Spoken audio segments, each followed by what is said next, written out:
Dhanya, Trump ഇന്ത്യക്ക് മേൽ ഈ അധിക നികുതി ഭാരം അടിച്ചേൽപ്പിച്ചതിൻ്റെ കാരണം റഷ്യയിൽ നിന്ന് ഇന്ത്യ ക്രൂഡ് ഓയിൽ വാങ്ങിക്കുന്നു എന്നുള്ള ന്യായമാണ് ട്രംപ് പറഞ്ഞത്.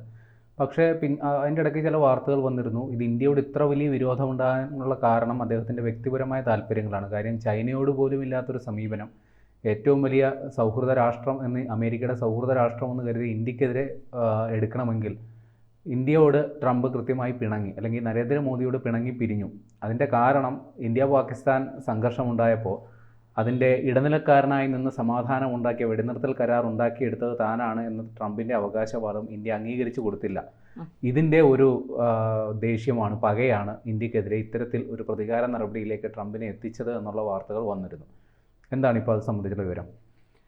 ഇപ്പോൾ ടൈംസ് ഓഫ് ഇന്ത്യ പറയുന്നത്, ട്രംപുമായി നടത്തിയ ഒരു അഭിമുഖത്തിൽ ട്രംപിൻ്റെ വായിൽ നിന്ന് തന്നെ വീഴുന്ന ഒരു കാര്യം, ഇതൊരു നയപരമായ പോളിസി അല്ല ട്രംപ് ഇപ്പോൾ നടത്തിയിരിക്കുന്നത് എന്നുള്ളതാണ്. അതായത് പേഴ്സണൽ വെണ്ടറ്റ, അതായത് തൻ്റെ വ്യക്തിപരമായ ഒരു നിലപാടിൽ നിന്നാണ് ഇന്ത്യക്ക് മേലുള്ള ഈ അധിക തീരുവ ട്രംപ് ചുമത്തിയിരിക്കുന്നത്.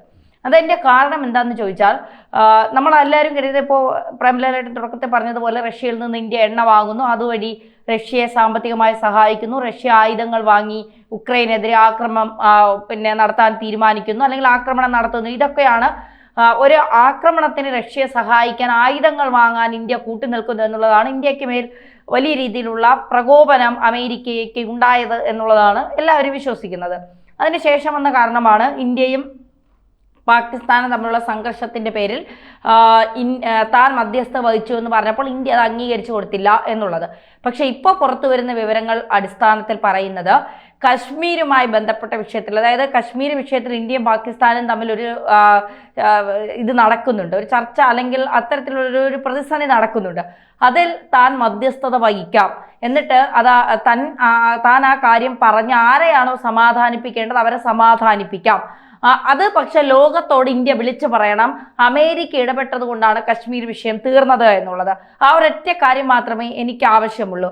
അപ്പോൾ ഇന്ത്യ പറഞ്ഞു, കശ്മീർ ഞങ്ങളുടെ നയതന്ത്രപരമായ കാര്യമാണ്, ഞങ്ങളുടെ നയതന്ത്രപരമായ കാര്യങ്ങളിൽ മൂന്നാമതൊരാൾ ഇടപെടേണ്ട, മൂന്നാമതൊരാൾ മധ്യസ്ഥത വഹിക്കേണ്ട. കശ്മീർ വിഷയം എന്ത് ചെയ്യണമെന്ന് ഇന്ത്യക്ക് നന്നായിട്ട് അറിയാം. അക്കാര്യത്തിൽ അമേരിക്ക ഇടപെടേണ്ട കാര്യമില്ല, പ്രത്യേകിച്ച് ട്രംപ് ഇടപെടേണ്ട കാര്യമില്ല. അപ്പോൾ ട്രംപിൻ്റെ ലക്ഷ്യമെന്ന് പറയുന്നത്, താൻ ഇതിൽ ഇടപെട്ടു എന്ന് ഇന്ത്യ ലോകത്തോട് വിളിച്ചു പറയണം. അമേരിക്ക കാരണമാണ് കശ്മീർ വിഷയം അവസാനിച്ചത്, കശ്മീരിൽ ഇപ്പോൾ നടക്കുന്ന അശാന്തിക്കൊക്കെ കാരണമായ എല്ലാ പ്രശ്നങ്ങളും അവസാനിച്ചത് അമേരിക്കയും അമേരിക്കൻ പ്രസിഡന്റ് ട്രംപ് കാരണവുമാണ് എന്ന് ഇന്ത്യ ലോകത്തോട് വിളിച്ചു പറയണം. ഇതാണ് ട്രംപിൻ്റെ ആവശ്യം. ഇപ്പം ഇന്ത്യ പറഞ്ഞു, തൽക്കാലം ഞങ്ങളുടെ പ്രശ്നങ്ങളിൽ താൻ ഇടപെടേണ്ട, താൻ ഇരിക്കേണ്ടിടത്തിരുന്ന് തൻ്റെ കാര്യങ്ങൾ നോക്കിയാൽ മതി, ഞങ്ങളുടെ ആഭ്യന്തര കാര്യങ്ങളിൽ ഇടപെടേണ്ട, ഞങ്ങളുടെ ആഭ്യന്തര കാര്യങ്ങൾ നോക്കാൻ ഞങ്ങൾക്കറിയാം, അക്കാര്യത്തിൽ ഇടപെടേണ്ട എന്നൊരു ശക്തമായ നിലപാട് ഇന്ത്യ സ്വീകരിച്ചു. ഇത് ട്രംപിനെ വല്ലാത്ത പ്രകോപിതനാക്കി എന്നാണ് പറയുന്നത്. കാരണം എല്ലാ രാജ്യങ്ങളുടെ മേൽ തങ്ങൾക്ക് അധികാരമുണ്ട് എന്ന് കരുതിയ അമേരിക്ക ഇന്ത്യയോട് 2-3 കാര്യങ്ങൾ ആവശ്യപ്പെട്ടപ്പോൾ ഇതൊന്നിനും ഇന്ത്യ സമ്മതം മൂളിയില്ല. ഇന്ത്യ അമേരിക്കയ്ക്കൊപ്പം നിന്നില്ല. മധ്യസ്ഥ വഹിക്കുന്ന കാര്യത്തിലായാലും കശ്മീർ വിഷയത്തിലാണെങ്കിലും റഷ്യയുമായുള്ള കാര്യങ്ങൾക്കാണെങ്കിലും ഒന്നിലും അമേരിക്കയെ ചേർത്ത് നിർത്താൻ ഇന്ത്യ ശ്രമിച്ചില്ല. ഇന്ത്യക്ക് ഇന്ത്യയുടേതായ നിലപാടുകളുണ്ട്. അതുകൊണ്ടാണ് താൻ ഇത്തരമൊരു താരിഫ് ചൈനയ്ക്ക് പോലും പിൻവലിച്ചിട്ടും ഇന്ത്യയോട് ഇത്രമാത്രം ഒരു വലിയ ദുഷ്ടലാക്കോടെ പെരുമാറിയതും അതൊരു പേഴ്സണൽ റിവഞ്ച് ആണ് എന്നാണ് ട്രംപ് ഇപ്പോൾ വ്യക്തമാക്കിയിരിക്കുന്നത്. അതായത് ഒരു തരത്തിലുമുള്ള താരിഫ് പിൻവലിക്കാത്തതിന് കാരണം ഇനി ഒരു പുനർചിന്തനം പോലും തന്നിൽ ഉണ്ടാകണമെങ്കിൽ അതിന് ഇന്ത്യ തന്നെ ശ്രമിക്കണം എന്നാണ് ട്രംപ് പറയുന്നത്. ഇന്ത്യ ഒരു തരത്തിൽ പറഞ്ഞാൽ ഇന്ത്യ അമേരിക്കയുടെ കാല് പിടിക്കണം. ഇതൊക്കെ മാറ്റി നിർത്തി ഈ നൊബേൽ സമ്മാനം വാങ്ങാൻ ഇന്ത്യ കൂടി അമേരിക്കയ്ക്ക് ഒപ്പിട്ട് നൽകണം. മാത്രമല്ല ഇന്ത്യ പറയണം, പാകിസ്ഥാനും ഇന്ത്യയും തമ്മിലുള്ള സംഘർഷത്തിൽ മധ്യസ്ഥത വഹിച്ചത് അമേരിക്കയാണ്, അമേരിക്ക പറഞ്ഞതുകൊണ്ടാണ് ഞങ്ങൾ വെടിനിർത്തൽ നടത്തിയത്. പാകിസ്ഥാനും ഇന്ത്യയും കാശ്മീരും തമ്മിലുള്ള കശ്മീരിനെ സ്വതന്ത്രമാക്കാൻ ഞങ്ങളെ സഹായിച്ചത് അമേരിക്കയാണ്, അതിൽ മധ്യസ്ഥത വഹിച്ചത് അമേരിക്കയാണ്. അതുകൊണ്ട് അമേരിക്കയ്ക്ക് നൊബേൽ സമ്മാനം നൽകണം എന്നൊക്കെയുള്ള കാര്യങ്ങൾ ഇന്ത്യ വിളിച്ച് ലോകത്തോട് പറയണം. അങ്ങനെയാണ് എങ്കിൽ ഈ താരിഫ് പിൻവലിക്കാൻ ഞങ്ങൾ തയ്യാറാണ് എന്നാണ് ട്രംപ് വ്യക്തമാക്കുന്നത്. ആലോചിച്ച് നോക്കൂ, ഒരു രാജ്യത്തോട് നയപരമായ പോളിസിയിലല്ല, വ്യക്തിപരമായ നിലപാടുകൾക്ക് ഒരു രാജ്യത്തോട് ക്രൂരത കാണിക്കുന്നു, ആ രാജ്യത്ത് 50% താരിഫ് ഏർപ്പെടുത്തുന്നു, ആ രാജ്യത്തെ വ്യവസായത്തെ ബാധിക്കുന്ന, ആ രാജ്യത്തെ ഉപഭോക്താക്കളെ ബാധിക്കുന്ന, ആ രാജ്യത്തെ ജനങ്ങളെ ബാധിക്കുന്ന ഒരു വലിയ തീരുമാനമെടുക്കുന്നു. എന്നിട്ട് പറയുന്നു ഞാൻ എൻ്റെ പേഴ്സണൽ റിവഞ്ച് ആ രാജ്യത്തോട് തീർത്തതാണ്. മൈ ഫ്രണ്ട് എന്ന് വിളിച്ച് ഇന്ത്യയെ ചേർത്ത് നിർത്തിയ അമേരിക്കയാണ് ഈ പറയുന്നത് എന്നുള്ളതാണ് നമ്മളെയൊക്കെ ഞെട്ടിച്ചത്. ലോകം തന്നെ ഇതിന് ആശങ്കയോടെയാണ് കാണുന്നത്. നാളെ ഒരു നയപരമായ പോളിസിയിലൂടെ അല്ലാതെ പേഴ്സണൽ റിവഞ്ച് വെച്ച് അമേരിക്ക ഏതൊക്കെ തരത്തിൽ പെരുമാറും എന്നുള്ളതാണ് ഇപ്പോൾ ഇന്ത്യ ഉറ്റുനോക്കുന്നത്, അല്ലെങ്കിൽ ലോകം മുഴുവൻ ഉറ്റുനോക്കുന്നത് ഇപ്പോൾ അങ്ങനെയാണ്. കാരണം ഈ ട്രംപ് തുടങ്ങി വെച്ച ഒരു കാര്യം ഇനി വരുന്ന ആളുകളും മുന്നോട്ട് കൊണ്ടുപോകുമോ എന്നുള്ള ഭയം എന്തായാലും ഇന്ത്യക്ക് മറ്റ് രാജ്യങ്ങൾക്കുമുണ്ട്. അതുകൊണ്ട് തന്നെ ഈ ട്രംപ് എന്തൊക്കെയാണ് ഈ കാണിച്ചു കൂട്ടുന്നത് എന്നുള്ളൊരു ആശങ്കയാണ് ഇപ്പോൾ ലോകം പങ്കിടുന്നത് എന്നുള്ളതാണ്. മാത്രമല്ല ട്രംപിന്റെ നിലപാടുകളെക്കാൾ അദ്ദേഹത്തിന്റെ വ്യക്തിപരമായ വികാരങ്ങളാണ് നയതന്ത്രമായ തീരുമാനങ്ങളെ നയിച്ചതെന്ന റിപ്പോർട്ടുകളാണ് ഇപ്പോൾ പുറത്തു വരുന്നത്. വിദഗ്ധർ തന്നെ ചൂണ്ടിക്കാണിക്കുന്നുണ്ട് അമേരിക്കയുടെ ഇത്തരം തീരുമാനങ്ങൾ, ഇത്തരം വ്യക്തിപരമായ റിവഞ്ചുകൾ അമേരിക്കയെ വലിയ പടുകുഴിയിലേക്കാണ് നയിക്കുന്നത്. അമേരിക്കയുടെ തന്നെ സാമ്പത്തിക രംഗത്തെ അത് ബാധിക്കും, വ്യാവസായിക മേഖലകളെ അത് ബാധിക്കും. അതുകൊണ്ട് ഇത്തരം തീരുമാനങ്ങൾ എത്രയും പെട്ടെന്ന് പിൻവലിക്കുന്നതാണ് നല്ലത്.